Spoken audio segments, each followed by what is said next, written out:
কিন্তু স্বর্গে একটা অসুবিধা আছে, সেই অসুবিধাটার জন্য আপনারাই বিচার করেন যে আপনারা স্বর্গে যাবেন কিনা। স্বর্গে, সঞ্জয়বাবু, স্বর্গে একটা অসুবিধা আছে, সেটা হচ্ছে কি, যে যেই পরিমাণ আপনার ক্ষুধা লাগবে স্বর্গের দেবতারা এই পরিমাণ আপনাকে খেতে দেবে না। ওখানে সুন্দর সুন্দর পাকা ফল আছে, কিন্তু গাছের ডাল থেকে ছুটে আপনি খেতে পারবেন না।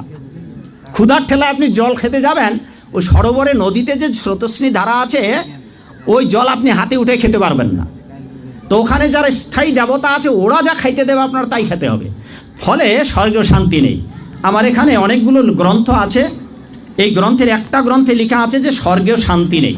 জান্নাতে সব রাখা আছে। যুবক, তুমি আমাকে প্রশ্ন করতে পারো যে জান্নাতে এটা চাই, যেটা চাবে ওটা হবে।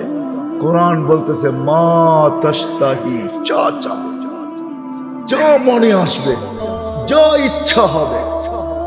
ওয়াতালুদ্দু আয়ুনুকুম, চোখে যেটা লাগবে